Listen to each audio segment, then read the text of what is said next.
இங்கு கூடியிருக்கும் அனைவருக்கும் முதற்கண் என் வணக்கத்தை தெரிவித்து,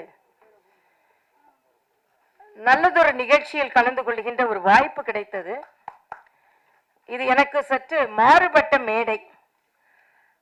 திரை மேடை என்பது எனக்கு அரிதானது, அரசியல் மேடை என்பது எனது ஆசையானது.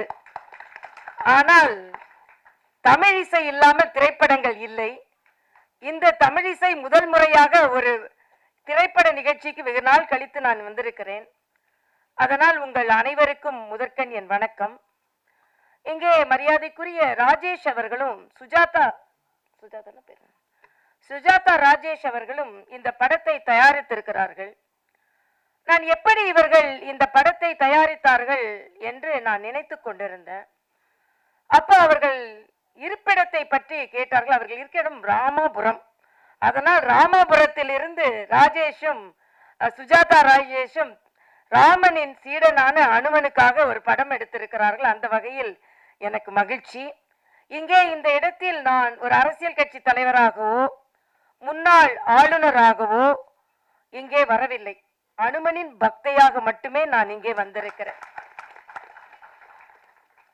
ஏனென்றால் பல நேரங்களில் என்னிடம் திரைப்படத்துறையினர் என்னிடம் பல கோரிக்கைகளை வைத்திருக்கிறார்கள். நான் இதே தொகுதியில் போட்டி போடும்போது கூட பெப்சியை சார்ந்த சகோதரர்களை எல்லாம் நான் சந்தித்திருக்கிறேன். நான் விமானத்தில் பயணிக்கும் பொழுது கூட சில பேர் என்னிடம் நான் இந்த படத்தில் நடித்திருக்கிறேன், இந்த சீரியலில் நடித்திருக்கிறேன் என்று என்னிடம் அறிமுகம் செய்யும் பொழுது உண்மையிலே எனக்கு அடையாளம் தெரியாது. ஏனென்றால் நான் அதிகமாக திரைப்படங்கள் பார்ப்பது இல்லை. ஆனால் அவர்கள் சொல்லும் பொழுது நான் அவர்களை பாராட்டுவேன். ஒரு குறிப்பிட்ட துறையில் நீங்கள் முன்னேறி வந்திருக்கிறீர்கள் என்று. ஆக அப்படிப்பட்ட ஒருவரை இந்த திரைப்படத்தின் பாடல் வெளியீட்டு விழாவிற்கு வர வைத்தது யார் என்றால் சத்தியமாக அனுமன் தான் என்னை வர வைத்தார். ஏனென்றால் வேறு எந்த படத்திற்காலும் எனக்கு தெரியாது. அதனால் நான் வந்திருப்பேனா என்று தெரியாது. அதனால் இந்த நிகழ்ச்சிக்கு என்னை வரவழைத்த அனுமனை வேண்டி, இந்த அனுமன் இந்த படத்திற்கு வெற்றியை தர வேண்டும் என்று வானரன் வானளாவிய புகழை பெற வேண்டும் என்று அந்த வானரனையே வேண்டி இந்த பாடலை வெளியிடலாம் என்று இருக்கிறேன். இங்கே இந்த நிகழ்ச்சியில் பங்கெடுத்துக் கொண்டிருக்கின்ற ஸ்ரீராம் அவர்கள், அதுவும் எவ்வளவு பெயர் பொருத்தம் பாருங்கள். வானரன் படத்தை டைரக்ட் செய்வது ஸ்ரீராம். ஸ்ரீராம் வானரனை டைரக்ட் செஞ்சாரா, இல்லை என்றால் ராமாயணத்தில் சொல்வதை போல வானரன் ஸ்ரீராமை டைரக்ட் செஞ்சாரான்னு நமக்கு தெரியாது. ஆனால் இரண்டு பேருமே சரியாக டைரக்ஷனில் போனார்கள் என்று நமக்கு தெரியும். ஆக அந்த டைரக்டர் சரியான டைரக்ஷனில் போயிருக்கிறார். அவருக்கும் எனது வாழ்த்துக்கள். அதே போல இங்கே இசையமைப்பாளர் பேர் ஷாஜஹான். இது நல்ல ஒரு ஒற்றுமை. ஏனென்றால் என்னை பொறுத்த மட்டில் ஏதோ எங்களுக்கு பல பேர் சாயம் பூசினாலும் நாங்கள் அந்த சாயத்தை எல்லாம் தாண்டி உண்மையிலேயே மதச்சார்பின்மையாளர்கள் என்றால் அது நாங்கள் தான். எல்லோரையும் ஒரே மாதிரி. இன்று கூட காலையில் நான் எனது நடைபயணத்தை மேற்கொள்ளும் பொழுது என்னிடம் ஒரு இஸ்லாமிய சகோதரி தான் மிக நெடுநேரமாக பேசிக் கொண்டிருந்தார். ஆனால் நாங்கள் காவியம் படைப்பவர்கள், ஆனால் எங்களை காவிகள் மட்டுமே நினைத்துக் கொள்கிறார்கள். ஆனால் காவியம் நாங்கள் விடமாட்டோம். ஏனென்றால் காவிக்கு சொந்தக்காரர்களாக இருந்தால் செந்தூருக்கு சொந்தக்காரர்களாக இருப்பார்கள், நம் நாட்டை காப்பதற்கும் சொந்தக்காரர்களாக அவர்கள் இருப்பார்கள் என்பதை மிக தெளிவாக நாம் சொல்லிக் கொள்ளலாம். ஆக அப்படிப்பட்ட ஒரு சப்ஜெக்ட் சொல்ற கொள்கை பிடிப்படே ஒரு படம். இங்கே இந்த நிகழ்ச்சிக்கு வந்திருக்கும் மரியாதைக்குரிய சகோதரர்கள் ஜாகுவார் தங்கம் அவர்கள். ஜாகுவார் தங்கத்தை பத்தி நம்ம சொல்லணும்னா, கிராமங்கள்ல அனுமனை பற்றி நான் அவரும் எங்கெல்லாம் ஒரே ஊர் தான். ஒரு ஊர்ல நாங்க திருநெல்வேலி பக்கத்துல ஒரு ஊர்ல அனுமன் மாதிரியே ஆயிடுவாங்க. எப்படின்னா அங்க நிப்பாங்க, தேங்காய் எல்லாம் அங்க உள்ள பக்தர்கள் அனுமனை மாறி உடைப்பாங்க. ஆனா இவரு என்னன்னா, இவர் ஒரு சித்தர் மாதிரியே வாழ்கிறார். அவர் சொல்றாரு இன்னும் நிறைய ஆண்டுகள் வயதே தெரியாமல் வாழ்வார் என்று. ஆனா அவரிடம் இருந்து நடிகர்கள் பல கலைகளை கற்றுக்கொண்டு நான் கேட்டுக்கொள்கிறேன். உண்மையிலேயே உங்களுக்கு எனது வாழ்த்துகள். ஏன்னா அந்த அளவிற்கு திருமூலர் சொன்னதை மாதிரி உடலை ஒரு கோவியலாக நினைப்பது என்பது சாதாரண விஷயம் இல்ல. மருத்துவர் என்ற வகையில் எங்களுக்கெல்லாம் வேலை இல்லாம செய்யணும் இவர மாதிரி உள்ளவங்களால. அதனால ஒரு உடலை கோயிலாக நினைத்து அதை பாதுகாப்பதற்கு ஜாகுவார் தங்கம் போன்றவர்கள் எல்லாம் தங்கமாக நீங்கள் வாழ வேண்டும் என்று நான் வாழ்த்துகிறேன். ஏனென்றால் நான் பல காணொளிகளை பார்த்திருக்கிறேன். உங்களோட காணொளிகளை மிக நன்றாக இருக்கிறது. அதே மாதிரி கனல் கண்ணன், கனல் கண்ணன் வந்து மிக கனலானவர் தான் உண்மையிலே. அது கருத்துக்கள் அவர் சண்டையில மட்டும் இல்ல கருத்துக்களிலும் மிக கனலானவர். அதனால அவருக்கும் எனது வாழ்த்துக்கள்.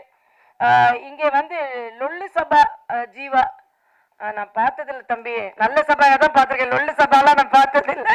அதனால ஆனாலும் உங்களுக்கு 2 முறை மரியாதை செய்ததிலிருந்து நீங்கள் எவ்வளவு பெரியவர் என்று எனக்கு தெரிகிறது. அதனால நான் லொல்லு பண்ணல, நல்லாவே தான் வாழ்த்துகிறேன். அதனால அப்படியா, அவரும் நம்ம ஊருக்காரர் தானா? சரி சரி சரி சரி. அப்ப உங்களுக்கு 2 முறை மரியாதை செலுத்துறதுக்கு வரவேற்கிறேன் நான். இங்க மற்றபடி இங்கே நமது பேரரசு நான் ரொம்ப வியந்து பார்ப்பதுண்டு. இன்னும் தமிழகத்தில் ஒரு பேரரசை நாங்கள் எல்லாம் அமைக்கும் பொழுது இந்த பேரரசுக்கும் ஒரு இடம் உண்டு என்பதை நான் இங்கே தெரிவித்துக் கொள்கிறேன். ஆளுநராக இருக்கும் பொழுதே அவரோட சில காணொளிகளை பார்த்து கொள்கை பிடிப்புடன் எவ்வளவு அழகாக பேசுகிறார் என்பதை நான் பார்த்திருக்கிறேன். அதே மாதிரி இங்கே பல பேர் எனக்கு அவ்வளவா அறிமுகம் ஆனதில்லை. பேபி வர்ஷினியை நான் உண்மையிலேயே பாராட்டியே ஆக வேண்டும். வர்ஷினி பாராட்டலாமா? பாராட்டி என்ன சொல்லலாம்?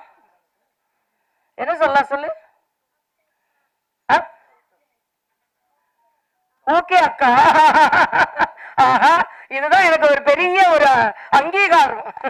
ஏன்னா நான் அடிக்கடி சொல்வது உண்டு, ஆளுநரா இருக்கும் பொழுது என்ன கேட்பாங்க, நீங்க ஆளுநரா இருக்கிறது மகிழ்ச்சி அடைகிறீர்களான்னு சொல்லுவாங்க. நான் ஒரே ஒரு வார்த்தை தான் சொல்லுவேன், 2 ஆளுநரா இருந்தா எனக்கு மகிழ்ச்சி கிடையாது. யாருமே ஆளுநர் மாதிரி ஒரு மாளிகையில இருந்து அதை விட்டுட்டு வரமாட்டாங்க. ஏன்னா நீங்க ஒரு நாள் ராஜ்பவனுக்குள்ள வந்து பாத்தீங்கன்னா 300 காவல்துறை அதிகாரிகள், 300 பணியாளர்கள், சீஃப் மினிஸ்டர் நம்ம சொன்னா வரணும், மினிஸ்டர்ஸ் நம்ம சொன்னா வரணும். ஆனால் அவையெல்லாம் வேண்டாம் என்று ஏன் விட்டு விட்டு வந்தேன் என்றால் தமிழகத்தில் அக்காவாக இருக்க வேண்டும் என்ற காரணத்திற்காகத்தான். வர்ஷினிக்கு எனக்கு ரொம்ப பிடிச்சது என்னன்னா, சாதாரண பிள்ளைங்க ஆன்டின்னு சொல்லுவாங்க, அது சொல்லுவாங்க, ஆனா ஓகே அக்கா.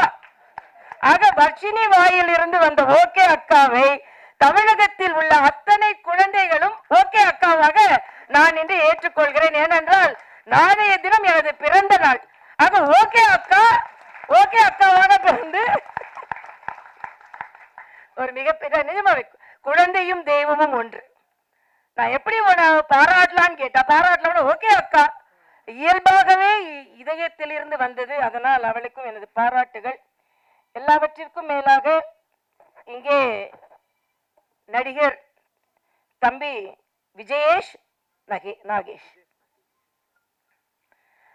என் கஸ்தூரிய பத்தி சொல்லல, எப்பவுமே ஃபைனல்ல தான் சொல்லுவேன். கஸ்தூரி ஒரு உண்மையிலேயே ஒரு நல்ல மனதை சார்ந்த பெண், மனதுடைய பெண், எல்லோரும் நல்லா இருக்க வேண்டும் என்று நினைக்கின்ற ஒரு நல்ல பெண். எனக்கு மிக நெருக்கமானவர். அவர் திரைத்துறையில் இருந்திருக்கிறார். திரைத்துறையில் இருந்து எங்கள் துறைக்கு வந்து கொண்டிருப்பவர். அதனால் திரையில் எப்படி வெற்றி பெற்றாரோ அதே போல தரையிலும் நீங்கள் வெற்றி பெற வேண்டும் என்று நான் வாழ்த்துகிறேன். இங்கே தம்பி அதே மாதிரி கலைமாமணி ராம்ஜி அவர்கள், மக்கள் குரல் ராம்ஜி அவர்கள், மற்றும் இங்கே அமர்ந்திருக்கும் அத்தனை பேரும், டாக்டர் ராஜ்குமார் என்னோட படித்தவர் தான். நாங்களாம் ஒரே கல்லூரியில படித்தோம். அவர் என்னை விட 2 வருடங்கள் முன்னால் படித்தவர். அவருக்கும் எனது வாழ்த்துக்கள். அப்பவே பாடெல்லாம் பாடுவாரு. நாங்கெல்லாம் நேராக சேர்ந்து கலை நிகழ்ச்சிகள்லாம் கலந்து கொள்வோம். அது ஒரே எம்எம்சியில தான் 2 பேர் படித்தோம். ஆனால் நான் அப்புறம் எம்எம்சியில இருந்து அவர் எனக்கு திருமணமானவுடனே நான் தஞ்சை மருத்துவக் கல்லூரிக்கு மாறி சென்று விட்டேன். அதனால ராஜ்குமார் அவரும் என்னோடு படித்தவர், இன்று என்னோடு பணியாற்றி கொண்டிருப்பவர். ஆனால் அவர் கொஞ்சம் சர்ஜன்னால கொஞ்சம் அதிகமாகவே பேசுவார். நல்லதுதான். ஏன்னா நாங்கள் படிக்கும்போது ஒரு பாப்புலரான ஒரு ஜோக் உண்டு. அதாவது உங்களுக்கு ப்ரொஃபஸரா இருக்கிறது பிடிக்குமா இல்லைன்னா சர்ஜனா இருக்கிறது பிடிக்குமா அப்படின்னு கேட்பாங்க. இல்ல ப்ரொஃபஸரா இருக்கதான் பிடிக்கும் அப்படிம்பாங்க. ப்ரொஃபஸரா இருக்க அவ்வளவு டீச்சிங்ல உங்களுக்கு அவ்வளவு இஷ்டம் இல்ல சர்ஜனா ஒரு பாடியா தான் இருக்கலாம், ப்ரொஃபஸரா இருந்தா பல பேரா இருக்கலாம், அதனால ப்ரொஃபஸரா இருக்கிறதா பிடிக்கும் அப்படின்னு அறுவை சிகிச்சை நிபுணர்களை பற்றி ஒரு ஜோக் உண்டு. ராஜ்குமார் போனதுனால அந்த ஜோக் இங்க சொல்றேன். அவர் இருந்தா அது சொல்லியிருக்க முடியாது, இருந்தாலும் சொல்லுவேன். ஏன்னா நான் என்ன பொறுத்த வரைக்கும் சொல்ல வேண்டிய நேரத்தில் எதை சொல்ல வேண்டுமோ அதை துணிச்சலாக சொல்லுகின்ற பழக்கம் உண்டு. அதனால இந்த டாக்டர் மட்டும் இல்ல, எந்த டாக்டரா இருந்தாலும் அவங்க முன்னால சொல்லுவோம். அப்புறம் விஜயேஷ் நாகேஷ் அவரை பற்றி ராஜ்குமார் ஒன்றை சொன்னார். இயல்பாக நடித்தார். ஒரு நடிகர் டோப்பா வைத்துக் கொண்டு நடித்திருக்கலாம் இல்லை என்று. அரசியல்வாதிகள் எல்லாம் டோப்பா வைக்க ஆரம்பித்த பின்பு நடிகர்கள் எல்லாம் டோப்பா வைப்பதை விட்டு விட்டார்கள் என்று நான் நினைக்கிறேன். நான் யாரையும் குறிப்பிட்டு சொல்லவில்லை.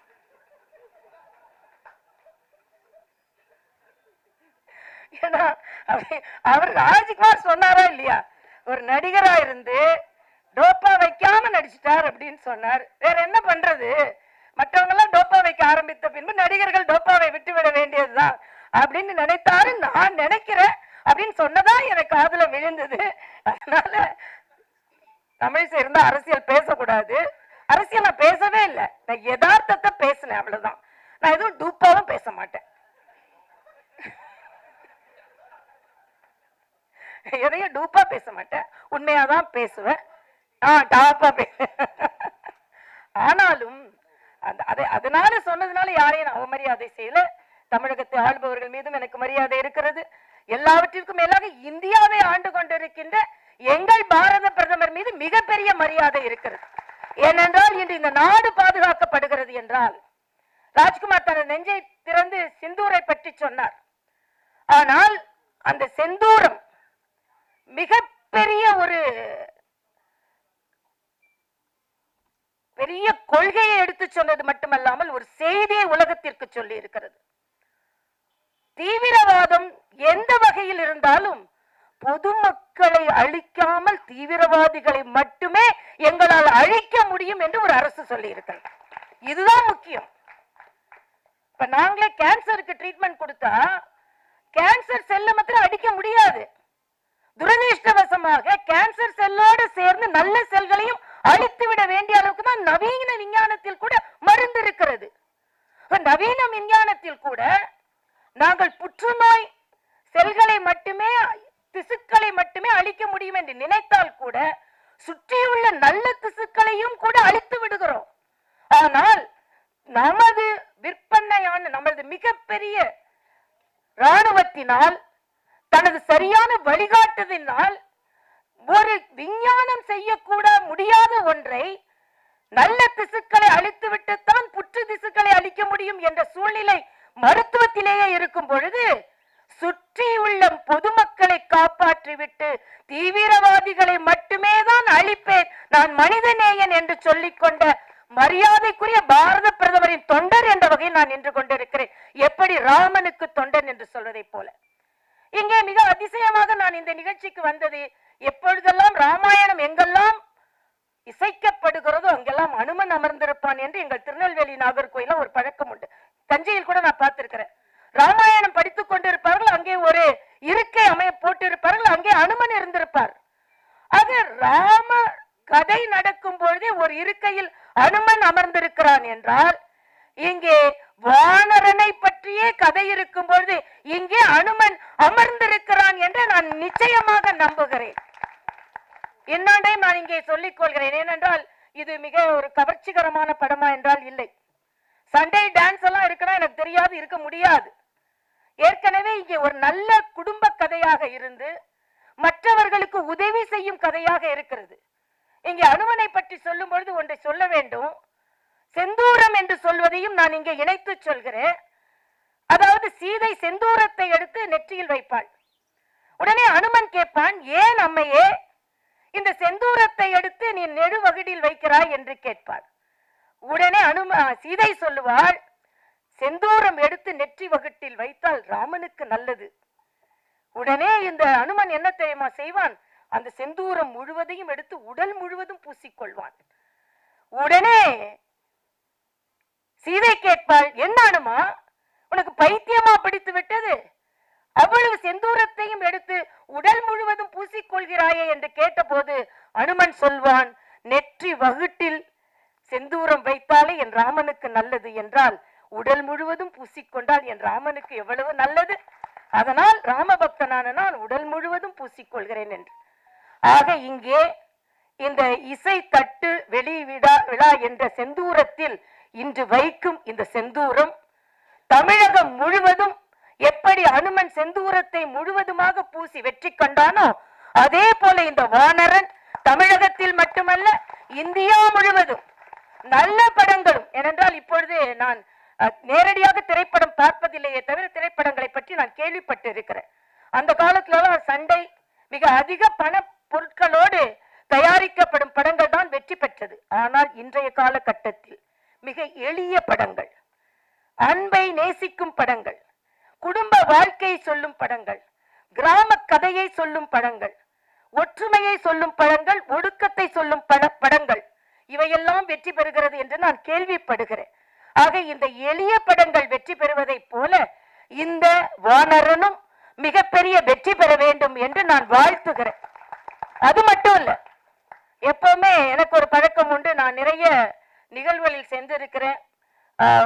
உதாரணத்திற்கு புதுச்சேரி ஆளுநராக இருக்கும் பொழுதும் தெலுங்கானா ஆளுநராக இருக்கும் பொழுதும் எல்லா இடங்களுக்கும் சென்று எந்தெந்த நிகழ்வை எல்லாம் துவங்கி வைத்திருக்கிறேனோ அந்த நிகழ்வுகள் எல்லாமே வெற்றி பெற்றிருக்கின்றன.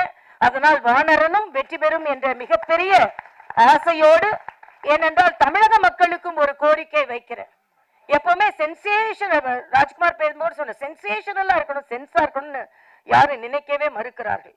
ஆக சென்சேஷனலா இருக்கணும்னு நினைக்காம சென்சோடு படங்கள் எடுக்கும் பொழுது அதையும் ஊக்கப்படுத்த வேண்டும் என்று சொல்லி, உண்மையிலேயே இந்த படம் நான் சொன்னதை போல என்னை யாரும் அழைக்கவில்லை, வானரன் என்னை அழைத்தான், அதனால் நான் வந்தேன் என்று சொல்லி இந்த படம் நிச்சயமாக புகழ் பெற வேண்டும், வெற்றி பெற வேண்டும், இன்னும் பல படங்கள் வர வேண்டும் என்று இறைவனை பிரார்த்தித்து, நிச்சயம் அனுமன் எப்பொழுதுமே வெற்றியின் நாயகன் தான். அதனால் உங்கள் படம் வெற்றி பெற வேண்டும் என்று இறைவனை பிரார்த்தித்து, அனுமனை பிரார்த்தித்து, இந்த நிகழ்ச்சிக்கு வந்திருக்கும் ஒவ்வொருவரையும் நான் மகிழ்ச்சியோடு வரவேற்கிறேன். ஏன்னா ஞாயிற்றுக்கிழமை காலையில கூட்டம் கூடுறது எவ்வளவு கஷ்டம்னு அரசியல்வாதியான எனக்கு தெரியும். சில நேரம் கொடுக்கறத கொடுத்தாதான் கூட்டம் வரும். ஆனால் ஒரு அரசியல்வாதியாக இருந்து காலையில ஞாயிற்றுக்கிழமை காலையில கூட்டம் கூடுறது எவ்வளவு கஷ்டம். ஆனால் வானரன் இதுவே வெற்றி தான். ஒரு நாற்காலி கூட காலியாக இல்லாமல் இந்த ஞாயிற்றுக்கிழமை காலை இத்தனை பேர் வந்து ஆதரவு தெரிவித்திருக்கிறீர்கள் என்றால் இங்கே எப்படி ஹவுஸ்ஃபுல்லா இருக்கோ அதே மாதிரி வானரன் திரையரங்களிலும் ஹவுஸ்ஃபுல்லாக இருக்க வேண்டும் என்று நான் பிரார்த்தித்து, எல்லோரும் ஹவுஸ்ஃபுல்லா இருக்கணும், அவங்க பாக்கெட்டும் ஃபுல் ஆகணும் தயவு செய்து. ஏன்னா அதுதான் திரைப்படம், எல்லாம் சும்மா ஒன்றும் இல்லை. ஏன்னா பிசினஸ்னா பிசினஸ் தானே. அதனால எல்லோரும் திரைக்கு சென்று டிக்கெட் வாங்கி, அதுல இதெல்லாம் பார்க்காம டிக்கெட் வாங்கி திரைப்படத்தை பார்த்து அவர்களுக்கு ஆதரவு தர வேண்டும் என்று நான் வேண்டி பிரார்த்தித்து வெற்றியடைய வேண்டுகிறேன். நன்றி, வணக்கம்.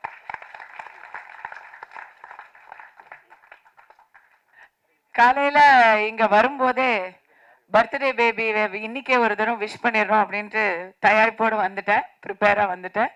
ஸோ அனைவரின் சார்பாக இன்னைக்கு உங்களை நாளைக்கு முடிஞ்சா நாளைக்கும் நாங்க விஷ் பண்ணுவோம், இன்னைக்கு இப்பவே விஷ் பண்ணுவோம். ஏன்னா நாளை செய்வதை இன்றே செய், அதானே, இன்று செய்வதை நன்றே செய். பிறந்த நாள் வாழ்த்துக்கள் மேம். எனக்கு வந்து ஆஞ்சநேயர் பக்தை, நானு ஆஞ்சநேயர் கோயில்ல தான் முதலாக அவங்க எனக்கு அரசியல்ல அண்ணாந்து பார்க்க வச்சாங்க. அன்னைக்கு ஆரம்பிச்ச பயணம். I owe everything to her. Happy birthday ma'am. நீங்க நீடூழி வாழணும், நாங்க எல்லாரும் உங்க கூட டிராவல் பண்ணணும்.